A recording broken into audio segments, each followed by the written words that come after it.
Nos últimos 30 anos, o homem vem encarando uma nova forma de viver. Muito mais rápida, diga-se de passagem, do que nos últimos 3.000 anos de história. Uma verdadeira revolução, sem exageros. Esse novo tempo vem sendo chamado de pós-modernidade. A gente mora no mesmo planeta de sempre, mas hoje nos relacionamos de forma diferente. No amor, no trabalho, com a família. Com tantas barreiras derrubadas, ainda nos vemos presos em velhos padrões, agarrados ao que éramos ou ao que pensávamos que iríamos ser em 10, 20, 30 anos. Para discutir as mudanças no mundo de hoje e os desafios que chegaram junto com o século XXI, eu converso agora com o psicanalista e médico psiquiatra Jorge Forbes. Forbes, olá, tudo bem? Tudo bom, Fabiana, prazer estar aqui com você. Prazer é todo meu, falando sobre esse tema super importante e atual. A pergunta que eu te faço justamente é essa: como que você enxerga essas mudanças e a velocidade em que elas vêm acontecendo? Fabiana, eu acho importante as pessoas terem em conta que nós estamos num verdadeiro tsunami, que nada parecido com o que está ocorrendo ao homem ocorreu nos últimos 2.500 anos, que é o tempo da filosofia, do começo da filosofia até hoje. Nós já tivemos grandes épocas de mudança, quando uma primeira referência do homem era a natureza, depois passou a ser religião, depois passou a ser o saber. Agora é uma nova mudança que não só muda essa referência externa a nós, ou seja, a transcendência, como muda também a arquitetura do lar social, que nas 3 épocas anteriores da espécie humana era uma arquitetura vertical, e agora é a famosa arquitetura horizontal, a famosa arquitetura líquida, múltipla, criativa dos tempos da pós-modernidade. E nesse momento, Fabiano, o que ocorre é que a gente está aqui, né, falando com todo o pessoal que está nos assistindo, porque nós somos passageiros de uma nova época, e uma época essa que a bússola que nós tínhamos não funciona mais. Então nós nos sentimos desbussolados. Nada mais é como era antes. A gente não nasce da mesma forma, não educa, não ama, não casa, não trabalha, não aposenta, aliás, não vai aposentar, nem morre mais da mesma forma que a gente morria antes. Então é necessário que a gente possa discutir esse assunto para que a gente habite esse novo momento, a pós-modernidade, ou Terra 2, como eu gosto de chamar, porque é mais sensível a todo mundo. Nós estamos num novo planeta. É, né? O mesmo, mas diferente. É o mesmo geograficamente, é diferente em todo o resto. E se a gente não se der conta disso, a gente vai utilizar velhos remédios para novos sintomas e novas satisfações, que não é só um novo problema que a gente tem. A gente tem muita emoção nova a ser vivida. Desejos diferentes. Expressões de desejo muito distintos da época anterior. Quando você fala da verticalização e horizontalidade, acho que é interessante explicar isso um pouco. Antes existia um padrão e as pessoas estavam sempre dentro daquela caixa, é isso? E hoje cada um expressa a sua individualidade de uma forma diferente, isso tem consequências sociais e pessoais. Você falou otimamente, eu acho que eu vou complicar ao responder, por acaso eu posso tentar. Quando eu digo verticalidade, é o seguinte: vamos imaginar. Primeiro, a gente tem que estar de acordo, nós dois e todo mundo que está nos assistindo, a gente tem que estar de acordo que o homem não é um ser que já tem a sua linha de vida estabelecida a priori. E nisso a gente se diferencia de todos os animais. Uma abelha é uma abelha, um cavalo é um cavalo, um cachorro é um cachorro. E um homem nunca a gente sabe muito bem o que ele é, e ele tem que inventar formas de se dar com os outros, o que a gente chama de laço social, a cada momento. Quando ela inventa uma forma que se estabiliza durante muito tempo, a gente chama essa forma de era, não é? Então, todas as eras anteriores, elas foram verticais no sentido do seguinte: imagina que a organização na família era representada pelo poder do pai, na empresa pelo poder do chefe, e na sociedade civil pelo poder da pátria. Então, pai, chefe e pátria eram elementos que padronizavam o que a gente tinha que fazer até 30, 40 anos atrás, não é verdade? Você não se lembra, mas era assim. Né? Era uma vida padronizada, onde a gente ou se adequava ou se rebelava. De repente, era isso que eu chamei de verticalidade, de repente nós não temos mais estruturas verticais que determinam um mundo piramidal, né? Uma base extensa da pirâmide e todo mundo olhando, né, aquele local maior que eu teria que chegar a ser pai ou ser chefe ou ser um herói da pátria. Não, eu tenho agora uma multiplicidade de possibilidades, um mundo líquido, um mundo em constante mutação. Aí não adianta mais eu buscar ser disciplinado como eu era no tempo anterior, Sim. mas eu tenho que inventar umas soluções singulares minhas. Essa solução não virá do outro. Então eu vou ter que inventar uma solução para a minha vida, singular. Muito particular. Ou melhor dito, ainda muito singular, que a palavra singular é mais forte que a palavra particular, que particular ainda é parte de um todo. Tá. E singular é único. Então, nós vamos ter que inventar satisfações únicas e nos responsabilizarmos por ela. Ou seja, fazer isso passar no mundo. Invenção e responsabilidade é o grande binômio da pós-modernidade. Agora, o curioso é o seguinte, né? A gente está falando de uma vida no século XXI no planeta, né? Cada um com a sua faixa etária, né? Os mais jovens, acredito que vão sentindo isso de uma forma talvez mais livre, com uma facilidade maior de encarar essas mudanças. Quem já tem mais idade, talvez Mais fique um ou pouco menos. mais resistente. Eu queria falar um pouco sobre isso. Você acha que é mais difícil para quem já viveu mais tempo nesse planeta, mais do que 30 anos, como você colocou no começo? Ou é mais difícil para quem está chegando agora? E como lidar com tantas opções, com tantos desejos possíveis de serem realizados fora de um padrão? Fabiana, está todo mundo incomodado, mais velhos e mais moços. Os mais velhos, porque não estão entendendo nada dos seus filhos ou dessa moçada. Não entendem uma música esquisitíssima que fica batendo uma estaca, bum, bum, bum, bum, bum, nos ouvidos dos mais velhos, né? E que não tem letra, e que as pessoas dançam cada uma por si. Né? Como numa rave. Como numa rave, né? Então é um negócio meio esquisito para os mais velhos. Não entendem o ficar do amar dos jovens, não entendem o que é um viral. Enfim, eles ficam muito... Não entendem passeata sem bandeira de luta, como, por exemplo, não entenderam nada dos movimentos de 2013 Sim. na Avenida Paulista. Então, os mais velhos sofrem, mas os mais moços também sofrem. Por que eles sofrem? Porque eles não veem as suas opções legitimadas pelos mais velhos. Então, eles também ficam meio perdidos, porque a legitimação que normalmente vem daquelas pessoas que já viveram mais tempo, né, eles não se veem legitimados no seu fazer social. Então, uns estão insatisfeitos porque não entendem o que está vindo, e outros estão insatisfeitos porque não se veem aceitos no que estão trazendo. E nós temos que gerar discussões como essas para poder dar lugar a mais velhos e mais moços. O que está faltando quando a gente fala que a gente não consegue entender para onde ir, ou como lidar com os desejos, ou com as mudanças, ou como derrubar as próprias barreiras interiores diante de uma mudança? Eu diria assim, para falar de sofro, eu diria que está faltando coragem. Por que está faltando coragem? O mundo atual, pós-modernidade, não é para fraco, não. Por quê? Porque no mundo anterior, o problema, a gente via em análise, eu sou analista, quer dizer, a pessoa que chegava numa análise era para saber assim, eu preciso fazer tal coisa, alguma coisa está me impedindo a fazer aquela coisa que ela sabia que ela precisava fazer. Hoje em dia, a pessoa chega numa análise e diz assim, eu tenho 10 coisas que eu posso fazer, eu estou apavorado.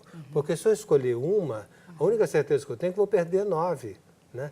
Então, a pessoa tem uma angústia da escolha que é própria do mundo criativo. Por isso que eu disse que as pessoas estão apavoradas. Né? Estão com saudades do tempo que tinha papai, professor, chefe, mandando dizer, faça isso, não faça aquilo, que é mais fácil ser rebelde quando você tem um anteparo. Aí, de repente, você tem um novo momento onde, e as pessoas precisam tomar muito cuidado com isso, que quando você diz, eu quero tal coisa, isso pode ocorrer. Sim. Né? Então, você precisa tomar cuidado com a expressão do seu desejo, porque ele pode ocorrer. Sim. E isso as pessoas estão... O que acontece? Elas ficam com medo. No primeiro momento, acham o máximo, né? Liberou geral, agora estou legal, agora vou poder fazer um monte de coisa. Mas, num segundo momento, as pessoas recuam, porque elas ficam muito angustiadas frente à angústia da escolha. E elas procuram ou livros de autoajuda ou o bispo da esquina. Né? Qualquer uma das duas coisas se merecem pela mediocridade, né? E que impedem o avanço do laço social. Dá medo de se autorresponsabilizar pela escolha? Dá muito medo. Dá muito medo e a gente não quer pagar essa aposta. Mas não tem jeito, porque a vida não tem piloto automático. Ou você banca as suas escolhas, ou você vira genérico. Bom, eu acho que são muitos os desafios, e aí começo a pensar nas questões práticas, quando você coloca tudo isso. Isso é bem prático. Né? Aí você pensa, por exemplo, nas relações amorosas, como as coisas estão... Relação amorosa é o máximo, vamos dizer, é um dos pontos fundamentais de alteração na pós-modernidade. E eu falo com uma certa alegria, porque é um momento grande do amor.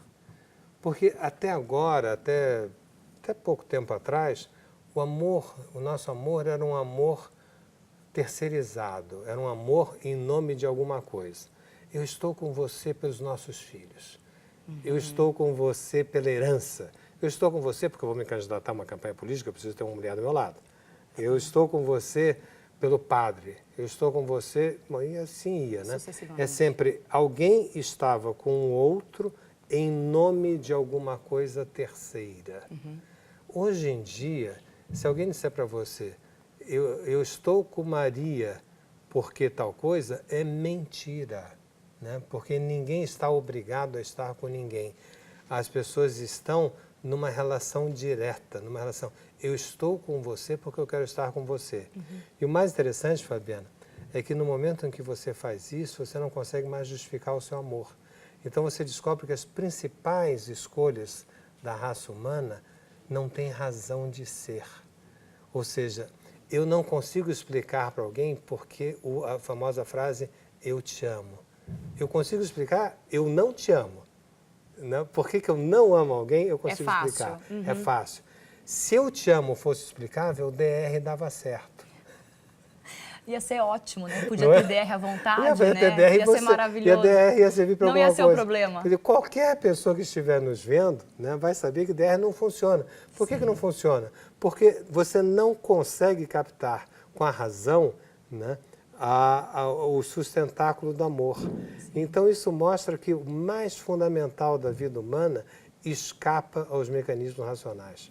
Quer dizer, aí você fica ainda mais lidando com essa situação, porque você precisa entender como eu sustento um relacionamento sem os porquês e, né, e as explicações racionais. Você vai ter que fazer escolha, você escolhe, depois você entende, não você entende, depois escolhe. Nossos pais diziam, pensa bem. Pensa bem, olha minha filha, o que você vai fazer, né? Encontra o bom moço, minha filha, olha lá. Né? Nada disso mais se sustenta.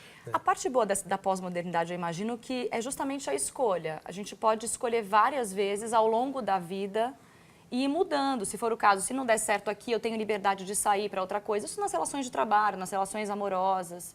Você concorda com isso? Ou não? A gente está preso nas nossas escolhas? Fabiana, eu acho que nós podemos viver uma época de revolução da raça humana como nós estamos vivendo. Um renascimento como nós estamos vivendo. Nós podemos ser responsáveis pelo mundo que a gente está construindo. Não existe, a meu ver, melhor momento de estar vivendo que no século XXI.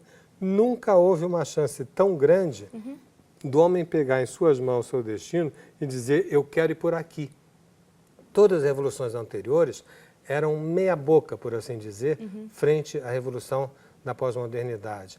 Então, nós só temos que ficar contentes, porque se a base da humanidade é nós sermos criativos, se o que nos define a diferença dos animais é que uma vaca hoje é a mesma vaca de 2.000 anos atrás, de 4.000 anos atrás, porque uma vez vaca, sempre vaca. Vaca e Flamengo... Até morrer. Até morrer, né? Então, uma vez vaca, sempre vaca, né? E nós não. Então, se nós temos essa imensa chance do exercício do que nos caracteriza, que é a invenção, que é a criatividade, nós só podemos estar felizes de participar desse renascimento. Muita gente fala isso, né? Quebramos muitas barreiras, ultrapassamos, né? Ganhamos muito, conquistamos muito, até a própria revolução tecnológica, a questão da internet, as redes e tudo mais. Mas muita gente ainda fala em retrocesso, e a gente vê alguns retrocessos acontecendo, ou o que parece ser um retrocesso. Todo avanço gera retrocesso. Isso que eu queria falar um pouco, porque eu acredito que tem muita gente ainda presa nessa armadilha que é ou eu vou para frente ou eu volto para trás, onde eu fico nesse lugar. E outra, se esse momento é um momento transitório, se em algum momento a pós-modernidade vai ser mais fácil. Resposta número 1. Todo movimento de vanguarda, a retaguarda é muito maior que a vanguarda. Então, Essa pressão muito forte, né? as pessoas estão apavoradas. Isso. As pessoas não sabem o que fazer. As pessoas não... O exercício da liberdade é um negócio complicadíssimo para o ser humano. Por quê? Porque é o exercício do risco. Não existe liberdade sem risco. Claro, todo mundo quer garantia. E todo mundo quer garantia. Né? As pessoas querem ter sucesso, querem ter reconhecimento. Né? A palavra reconhecimento já é péssima, porque é conhecer de novo, reconhecer. Sim, né? não tem novidade. Não tem novidade, quer dizer, é duríssimo. Te digo, por exemplo, pelo meu consultório, as pessoas acham que quem vai fazer análise sofre pelo seu mal-estar, sofre pelo seu bem-estar. A mulher bonita sofre porque ela é bonita, porque ela é uma exceção. A mulher inteligente, eu vou falar tudo de mulher, senão vão dizer que não está politicamente correto. Então, tem que fazer diferenciação de gênero, né? Tem que contemplar todo mundo. Contemplar todo mundo. Então, o inteligente é porque é inteligente, o habilidoso é porque é habilidoso. Nós sofremos por aquilo que nos destaca do grupo. Lembra-se que destacar quer dizer perder a estaca, né? Perder a referência. Sim. Sucesso quer dizer cair, suceder, você cede. E êxito... está escrito na porta que você já vai saindo, não é verdade? Então, você suportar a sua singularidade é uma coisa apavorante para as pessoas. Agora, no momento que elas percebem o quanto isso é satisfatório, aí talvez a vanguarda, como falávamos antes, vai ficar a maior, né?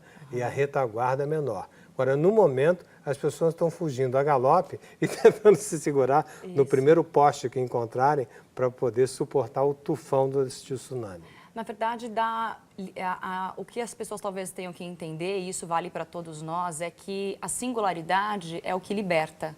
É o que vai libertar de todas essas amarras, né? Você se sustentar em quem você é, nos seus desejos, nas suas vontades. Você tem que desistir de perguntar para o outro o que ele acha. O que ele acha. Sim. O que o senhor acha? O que o chefe acha? O que o pai e a mãe acham? Quem quiser ficar perguntando está perdido. Quer dizer, vai ficar, como eu falei antes, vai virar genérico.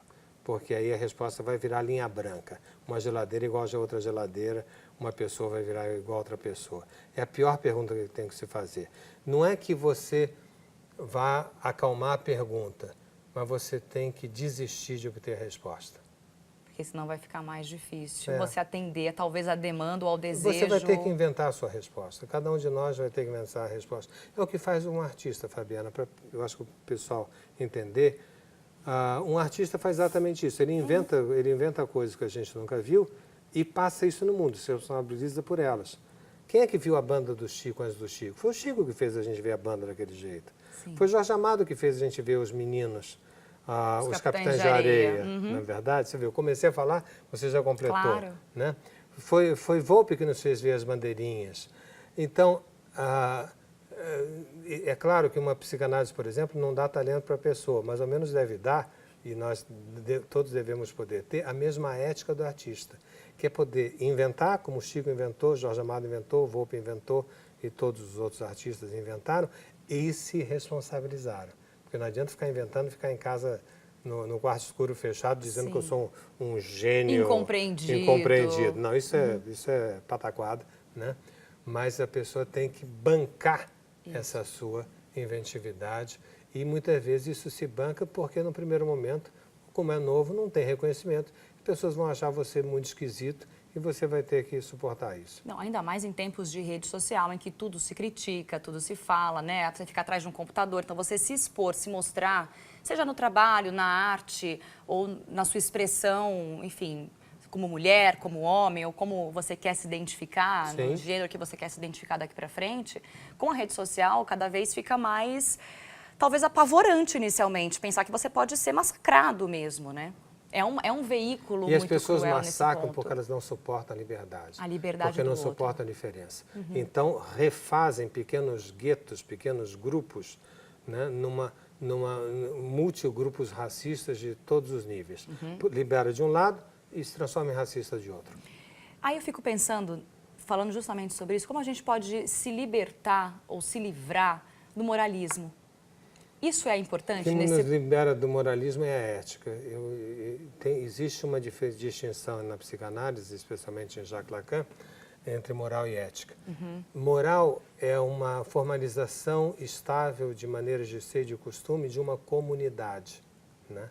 Portanto, eu posso dizer, fulano é um moralista, fulano é um ser de moral, né? Normalmente tem uma cara assim pesada, pensativa. Sim, seríssimo. Seríssimo, né? Vai ver o que está fazendo atrás, mas enfim, atrás... Nunca saberemos. Tem alguns grandes psicanalistas que dizem que atrás de moralista tem sempre um perverso. Olha. Então, por um lado, então você tem, desculpa, voltando ao foco da sua pergunta. Moral é uma definição de um hábito, de maneira de ser, de um agrupamento humano. Ética é uma responsabilidade de uma pessoa pela sua subjetividade. Então, a ética diz respeito à responsabilidade subjetiva de cada um. A moral diz respeito à padronização da forma de ser de uma comunidade. Nós estamos num mundo que terá mais ética e menos moral. Menos moral no sentido, senão vamos achar que é imoral. Sim. Não, menos moral no sentido de padronização. E nós teremos que cada vez mais pagar o preço da quebra do norte da nossa bússola, e paga-se o preço aprendendo a conviver com a diferença. Mas conviver com a diferença, Fabiana, é terrível, é difícil, porque se existe uma outra maneira de ser tão boa quanto a minha, então a minha não é a melhor do mundo? Será que tem alguma coisa que eu não experimentei ainda? Né? Então isso é a pergunta da bruxa, da Branca de Neve. Sim. Né? Quer dizer, espelho, espelho meu. Espelho, espelho meu, tem alguém no mundo mais formoso que eu? Mais bela, mais bonita bela do que eu. Do que eu? Quer dizer, temos a mesma literatura, está vendo? Esses assuntos da mente humana são muito maravilhosos. Não é verdade? Uma outra coisa que eu queria colocar na entrevista, e a gente está com o tempo já finalizando, mas é importante colocar, eu li alguma coisa que você escreveu sobre a responsabilidade pelo acaso, que nesse momento em que a gente vive hoje, a gente tem que se responsabilizar ou bancar os acasos que acontecem na nossa vida, mesmo que a gente não seja culpado por eles ou não tenha culpa daquilo que está acontecendo, né? Eu acho que é importante a gente colocar isso. Eu acho que uma contribuição importante que a psicanálise dá ao momento atual é a separação entre responsabilidade e culpa. Toda vez que se fala em responsabilidade, você já pensa em penalização. Baseado nisso, eu escrevi um livro chamado Responsabilidade, Inconsciente e Responsabilidade. É provocativo. Por quê? De certa forma, eu me cansei, Fabiana, as pessoas me diziam na análise, diziam assim, só se for o meu inconsciente. Como assim? Inconsciente é o depósito de uma tudo de absoluta... errado. Exatamente, depósito de errado, e eu não sou responsável pelo meu inconsciente. A culpa não é minha, é do meu inconsciente. Então, quem é? Sim. Sabe? Então, eu falei assim, nossa, eu preciso escrever alguma coisa, escrevi uma tese sobre isso, que, aliás, ganhou o prêmio Jabuti, que diz assim, não é assim não. Você é responsável pelo seu encontro, pelo seu acaso, pela sua surpresa. Né? Exemplo banal, acho que simples, que todo mundo vai entender. Eu estou dirigindo um carro. O carro passa em cima de uma mancha de óleo. Eu atropelo 10 pessoas num ponto de ônibus. Eu não vou ser preso, possivelmente porque tinha uma mancha de óleo. Mas isso quer dizer que eu vou ser o mesmo antes ou depois? Não vou ser. Nunca. Eu posso dizer para o delegado, tipo Chico Buarque, né? Quer dizer, que não é crime, que não é pecado. Sim. Eu posso dizer isso na delegacia, mas eu não serei a mesma pessoa. Eu terei que responder frente a mim mesmo Sim. sobre isso. Sim. Né? Esse acaso passa a fazer parte da minha vida. Sim. Então, tem acasos dramáticos e traumáticos como esse, e tem acasos mais leves ou bons, né? Tem casos ótimos, Sim. Né? Tão disruptivos quanto, por Sim. exemplo, um amor fulgurante, Sim. Né? Inesperado, sobre o qual você tem que ter uma resposta. Não necessariamente, inclusive, seja de vivê-lo ou não vivê-lo, mas você tem que responder. Então, a responsabilidade frente ao acaso e à surpresa é um elemento, a meu ver, fundamental na pós-modernidade. Jorge Forbes, psicanalista, médico psiquiatra, conversou com a gente. Agradeço muito a sua participação na entrevista. Foi muito bacana, Jorge. Até uma próxima. Até lá.